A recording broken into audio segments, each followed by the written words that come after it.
கிறிஸ்துவில் பிரியமானவர்களே, கர்த்தரும் இரட்சகருமாய் இயேசு கிறிஸ்துவின் ஈடினேட் நாமத்தினாலே உங்கள் யாவருக்கும் என் அன்பின் வாழ்த்துக்களை தெரிவித்துள்ளேன். தேவன் அருளிய அப்பம் பிரேயர் மினிஸ்டர் மூலியமாக உங்களோடு சந்திப்பதில் மிகுந்த மகிழ்ச்சி அடைகிறேன். தினம்தோறும் இரவனத்திலே தூங்கும் முன்பாக பரிசுத்த வேதாந்தத்திலிருந்து ஒரு பகுதி நாம் தியானித்து நம்முடைய குடும்ப பாதுகாப்பிற்காக நாம் ஜெபித்து வருகிறோம். தூங்கும் முன்பாக கர்த்தருடைய பிள்ளைகள் கேளுங்கள். இன்னைக்கு தலைப்பு பொய். மறுபடியும் கூட சொல்றேன், பொய்யை பத்தி நம்ம தியானிக்க போயிடும். எரேமியா 50ஆம் அதிகாரம் 36ஆம் வசனம். இது தலைப்பு வசனம். இன்னும் நிறைய வசனம் இருக்கு. அது நான் ஊடல சில வசனம் சொல்றேன், அதை கவனிச்சுக்கோங்க. பட்டயம் பொய்களை பிணைக்கிறவர்கள் மேலும் வரும். நமக்கு சட்டம் என்ன? பொய் பேசக்கூடாது. எல்லாருக்கும் தெரியும். யாரெல்லாம் கையில பைபிள் எடுத்து வாசிக்கிறீங்களோ உங்க எல்லாருக்குமே தெரியும். தேவனோட வார்த்தைக்கு கீழ்ப்படுகிறது தான் நமக்கு ஆசீர்வாதம். இந்த கடைசி காலத்துல வேலைக்கு போகிற இடத்துல, கணவன் மனைவிக்குள்ள, அம்மா அப்பா பிள்ளைகிட்ட பேசும்போது, இல்லை ஒரு திருமண காரியமாக இருக்கலாம், எந்த ஒரு காரியமாக இருந்தாலும் சரி, அதில் எல்லா பக்கமும் எது அதிகமாக இருக்குது அப்படின்னா பொய் தான் அதிகமாக இருக்குது. இது நம்ம இப்போ வாழ்கிற காலத்தில் ரொம்ப சகஜமாக போயிட்டு. பொய் பேசுனா என்ன தப்பு? அந்த அளவுக்கு ஒரு இந்த கடைசி காலத்தில் ஒரு உணர்வு அப்படின்னா ஒன்று காணும். உணர்வே இல்லை. இது ஒரு வேதனையான சப்ஜெக்ட். இதனுடைய முடிவு என்ன? இதனுடைய ஆழம் என்ன? இதனால் அவர்களுடைய பிரச்சனைகள் என்ன அப்படின்னு சொல்லி நம்ம பைபிள் வசனத்தில் நிறைய இருக்கு. ஒரு சில வசனத்தை நான் உங்களுக்கு காமிக்கிறேன். அது உங்களுடைய வாழ்க்கையில், ஆவிக்குரிய வாழ்க்கையில் நம்ம எந்த அளவுக்கு வளர்ந்துட்டு இருக்கோம், இன்னும் எந்த அளவுக்கு தடையா இருக்கு, அதை நம்ம கண்டுபிடிச்சு நம்ம ஜெபித்தால் ஆசீர்வாதம். இந்த பொய் எங்கே இருந்து ஆரம்பிக்கு அப்படின்னா இருதயத்துக்குள்ள இருந்து தான் ஆரம்பிக்கு. அதே போல ஒரு குடும்பம் பொய்யான காரியத்திலே பின்பற்றும் போது, பொய்யான காரியத்தை பார்க்கும்போது கிருபை இழந்து போயிட்டு இருக்கிறாங்க.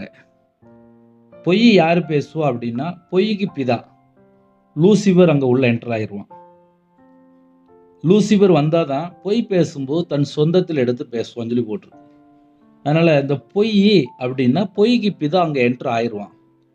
பொய் பேசும்போது அவங்களுடைய ஸ்பிரிச்சுவல் வாழ்க்கை வளர்ச்சி இருக்காது, வளரவும் முடியாது.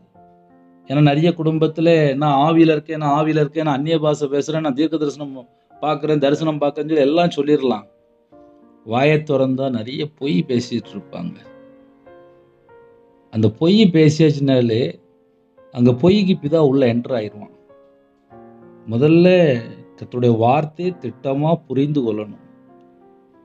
கர்த்தருடைய பிள்ளைகள் உண்மையாக இருக்கணும், சத்தியத்தில் நடக்கணும், நேர்மையாக இருக்கணும், நீதியை பின்பற்றணும், நியாயமாக இருக்கணும். அவங்க தான் தேவனுடைய பிள்ளைகள். ஞாயிற்றுக்கிழமை சர்ச்சுக்கு நிறைய குடும்பத்தில் கோடிக்கணக்கான ஜனங்கள் சர்ச்சுக்கு போயிட்டு இருக்கிறாங்க. எல்லாரும் தேவனுடைய வார்த்தைக்கு கீழ்ப்படிந்தால் தேசம் எவ்வளவு ஆசீர்வாதமாக இருக்கும். ஞாயிற்றுக்கிழமை சர்ச்சுக்கு கையில் பைபிள் எடுத்துட்டு போகிறாங்க, ஆனால் வாசிக்க மாட்டுக்காங்க. இப்போ அப்படிப்பட்ட ஒரு நம்ம இந்த கடைசி காலத்துக்குள்ளே இருக்கிறோம். லெந்து காலத்திலே உபவாச நாட்களிலே எத்தனையோ குடும்பத்திலே கர்த்தருடைய பிள்ளைகள் சிலுவை தியானத்திலே இணைந்திருந்தீங்க. இன்னைக்கு உள்ள செய்தி என்ன அப்படின்னா பொய். தலைப்பே பொய் தான். பொய் பேசும்போது அவங்களோட வாழ்க்கை ஆசீர்வாதமா இருக்காது. முதல்ல அதை நம்ம கர்த்தருடைய பிள்ளைகள் புரிந்து கொள்ளணும். ஏன்னா சில குடும்பத்தில் பொய் பேசி நான் ரொம்ப நல்லவன் அப்படின்னு போல மற்றவங்கள்ட்ட காமிக்கலாம், போய் பேசி காமிக்கலாம்.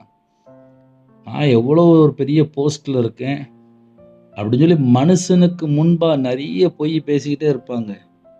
ஒரு பிஸ்னஸ்க்காக பொய் பேசுவாங்க, ஒரு இடம் வைக்கிறதுக்காக பொய் பேசுவாங்க, ஒரு திருமண காரியமாக இருக்கலாம், இன்னும் நிறைய டிபார்ட்மெண்ட் இருக்குது, நிறைய போஸ்ட் இருக்குது, நிறைய இடத்துல எல்லா பகுதியிலுமே இந்த பொய்யை சாதாரணமாக பேசிகிட்டு இருப்பாங்க. உலகத்துக்குள்ளே இதெல்லாம் எப்படின்னா பொய் பேசி அன்னைக்குள்ள அந்த நாளுக்கு சமாளிக்கிறதுக்காக ஒரு பொய் பேசி முடிச்சுட்டு வெளியே போயிட்டு இருப்பாங்க. கர்த்தருடைய பிள்ளைகளு தேவ திட்டத்துக்குள்ளே ஒரு குடும்பம் இருக்கா அப்படின்னு சொல்லி முதல்ல அவங்க செக் பண்ணி பார்த்தால் நலமா இருக்கும். அப்போஸ்தலர்களை நம்ம வாசிக்கும் போது, பரிசுத்த ஆவியினிடத்தில் பொய் சொல்லும்படி சாத்தான் உன் இருதயத்தை நிரப்பினது என்ன? அப்போஸ்தலர் 5ஆம் அதிகாரம் 3ஆம் வசனத்துல ஒரு பாயிண்ட் மட்டும் சொல்றேன். பரிசுத்த ஆவியினிடத்தில் பொய் சொல்லும்படி சாத்தான் உன் இருதயத்தை நிரப்பினது என்ன? அப்போ ஒரு மனுஷன் பொய் பேசுறான் அப்படின்னாலே அதுக்கு முன்னகுட்டி சாத்தான் உன் இருதயத்தை நிரப்பினது என்ன? அப்படியே பாயிண்ட் இருக்கு. அதனால பொய் பேசும்போது இருதயத்துக்குள்ளே அதுக்கு முன்னகுட்டே சாத்தான் நிரப்பிட்டான்னு அர்த்தம்.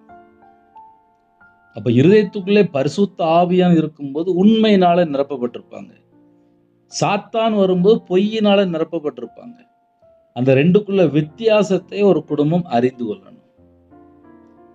இந்த கடைசி காலம் எப்படி இருக்கும் அப்படின்னா, சாத்தான் வரும்போது பொய்யான அற்புதங்கள் இருக்கும், பொய்யான அடையாளம் இருக்கும்.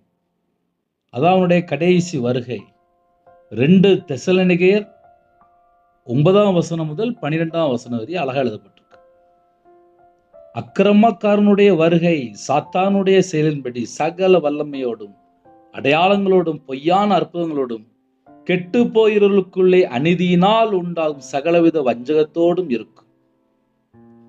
இதுல என்ன பாயிண்ட் இருக்கு அப்படின்னா, பொய்யான அற்புதம் எங்கெல்லாம் நடக்கும் அவங்களும் பிசாசுக்கு தான் வேலை பார்க்குறாங்க.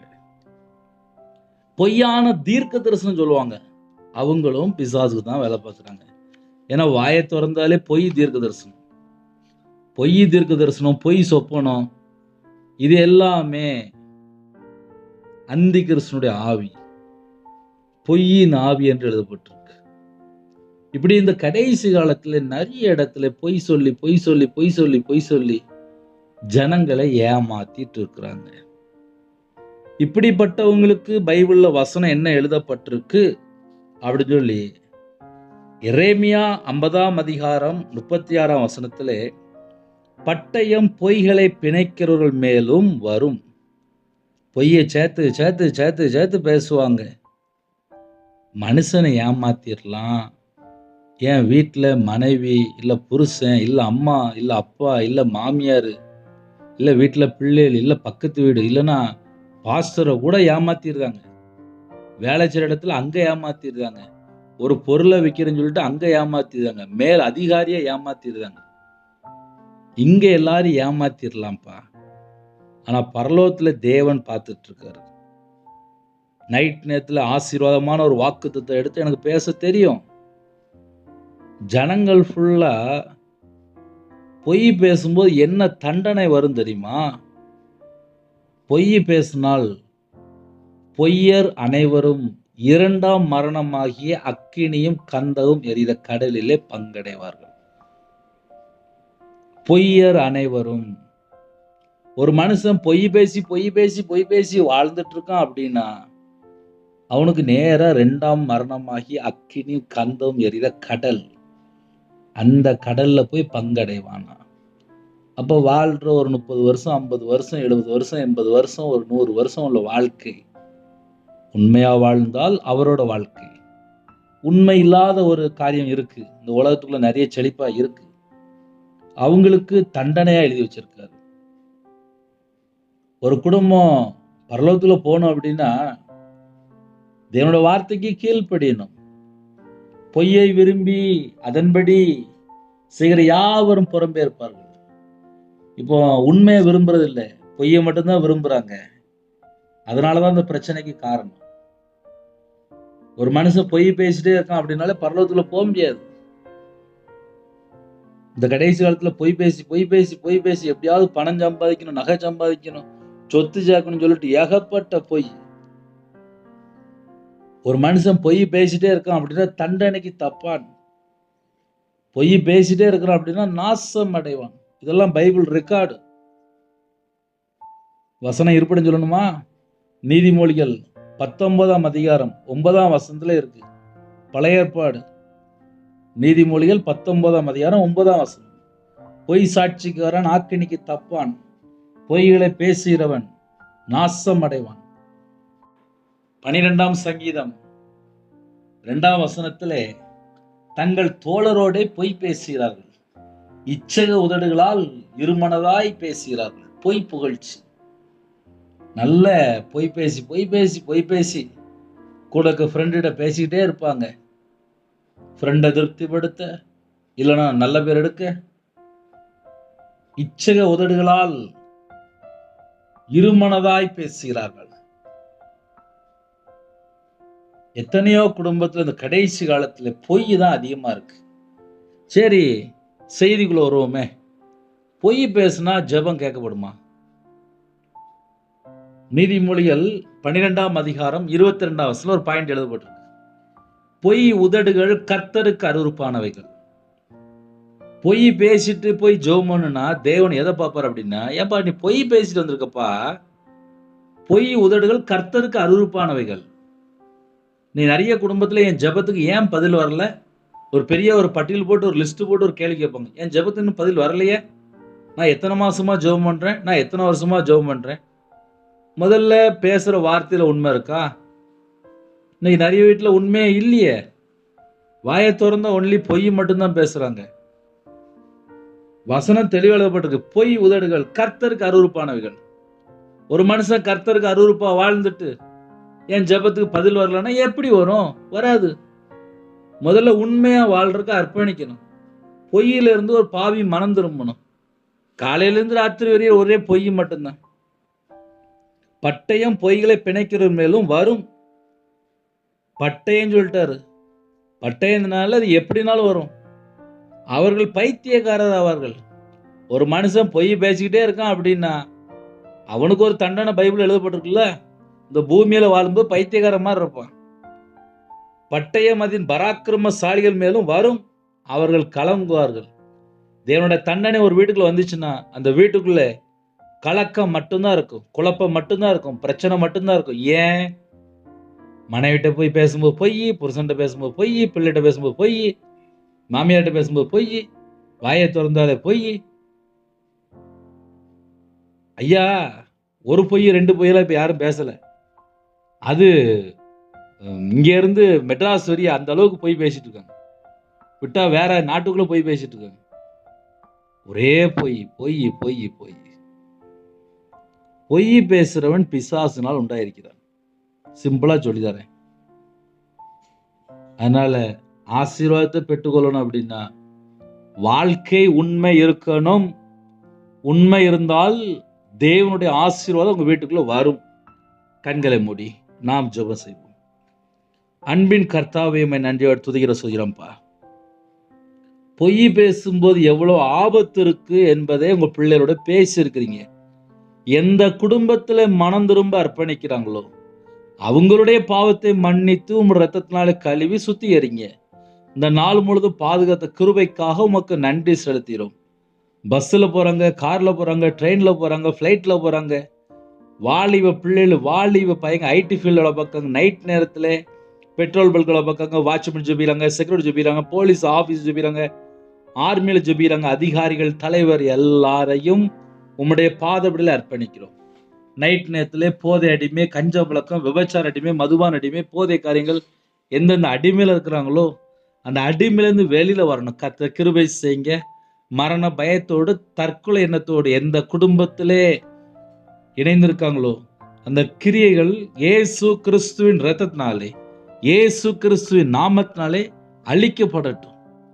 உங்க பிள்ளைகளுடைய இருதயத்துக்குள்ளே எந்த காரியத்தை குறித்து பயந்து, கடன் பிரச்சனை, குடும்ப பிரச்சனை, வாழ்க்கை பிரச்சனை, எந்தெந்த காரியத்துல பயந்து போயிருக்கிறாங்களோ அந்த எல்லா பயத்தை எல்லாம் நீக்கி சமாதானத்தை தாங்க. உம்முடைய ஜீவனுக்குள்ள அர்ப்பணிக்கிறோம்.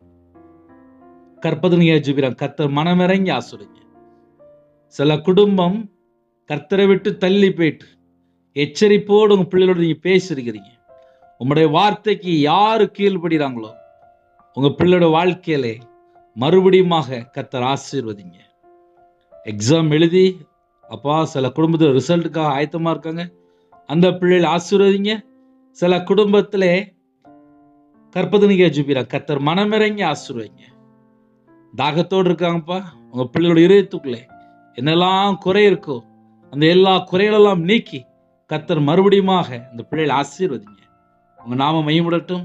எல்லா தேசத்துல ஜனங்களும் இயேசு கிறிஸ்து ரத்தத்தினாலே இயேசு கிறிஸ்து நாமத்தினாலே வேலி அடைக்கப்படட்டும். பிதா குமாரன் பரிசுத்த ஆவி நாமத்தினாலே முத்திரை போடப்படட்டும். இரவு நேரத்திலே உங்களோட வாழ்க்கையில குறைகள் குற்றங்கள் எல்லாவற்றையும் மன்னிச்சிருங்க. சரீரத்தில் பலவீனத்தோடு எந்த ஹாஸ்பிட்டல்ல இருக்காங்களோ கர்த்தருடைய கரம் பிள்ளைகளை தொட்டு சுகமாக்கட்டும். திருமணம் முடிந்ததுக்கு அப்புறம் பிரிவினை இந்த எல்லா கிரியிலும் அழிக்கப்படட்டும். பிரிந்த குடும்பங்கள் இணைந்து வரட்டும். திருமணத்துக்கு ஆயத்தமா இருக்காங்க, ஏற்ற துணையை தாங்க. தேவன் அருளி அப்பம் பிரேயர் மினிஸ்டர் மூலியமாக இணைந்திருக்கிற குடும்பங்கள் இயேசு கிறிஸ்து ரத்தத்தினால கழுவப்பட்டு ஆட்டுக்குட்டியின் ஜீவஸ்ல பெயர் எழுதப்படணும். கர்த்தர் கிருபை செய்யுங்க. அப்பிரயோஜனமான ஊழியக்காரர் எல்லாருடைய தேவைகளை சந்திங்க. இந்த மாசத்தினுடைய எல்லா காரியத்திலையும் கர்த்தர் கூட இந்த ஆசீர்வதிங்க. கர்த்தருடைய நாமம் மையப்படட்டும். அப்பிரயோஜனமான ஊழியக்காரன்பா, துதிகான மகிமை எல்லாம் உமருக்கே செலுத்திடுவோம்ப்பா. இரவு நேரத்திலே எங்க வீட்டுக்குள்ளே இயேசு கிறிஸ்து ராஜா நீங்க வரணும்ப்பா. எங்க இருதயத்துக்குள்ள நீங்க வரணும். எங்க குடும்ப தலைவரா நீங்க இருக்கணும். எங்க வீடு முழுதும் உருவின பட்டயத்தோட தேவ தூதர்கள் உலாவி கொண்டிருக்கட்டும். கர்த்தருடைய அக்கினி அப்பா எங்க வீடு முழுதும் மூடட்டும்ப்பா. உமக்கு பிரியமில்லாம எந்த ஒரு காரியமும் எங்க வீட்டுக்குள்ள இருக்கக்கூடாது. வரக்கூடிய காரியத்தை வெளிப்படுத்துங்க. தேவையில்லாத சொப்பனங்கள் எல்லாவற்றையும் நீக்கி போட்டுருங்க. எங்களுடைய ஆவி உம்முடைய கரத்தில் அர்ப்பணிக்கிறோம். அதிகாலை வேளையிலே துதிக்கிற துதியோடு எழும்ப கர்த்தர் எங்களுக்கு கிருபை தாங்க. இந்த வருஷத்துல தேவ திட்டம் நிறைவேறணும். எலெக்ஷனுக்காக ஸ்தோத்திரம்ப்பா. தேவ திட்டம் நிறைவேறட்டும். தேவனுக்கு பிரியமாய் யார் நடக்கிறாங்களோ அவர்களை தேவன் ஏற்படுத்துங்க. கர்த்தரே பொறுப்படுத்துங்க.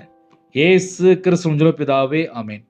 தேவனுக்கே மகிமையுண்டாவதாக. கர்த்தர் தாமே உங்களையும் உங்கள் குடும்பத்தையும் சகல காரியத்திலும் சம்பூர்ணமாக திருப்தியாக கர்த்தர் கூட ஆசீர்வதிப்பாராக. ஆமேன்.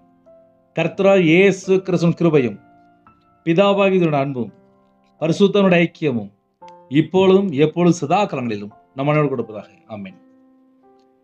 9363064181 என்ற நம்பர் கொண்டால் நாங்கள் உங்களுக்காக குடும்பத்துக்காக ஜெபிப்போம். எனக்காக ஜெபித்துக் கொள்ளுங்கள். God bless you. Thanks for watching. Please subscribe our channel. Click the like and share. Click the bell. God bless you.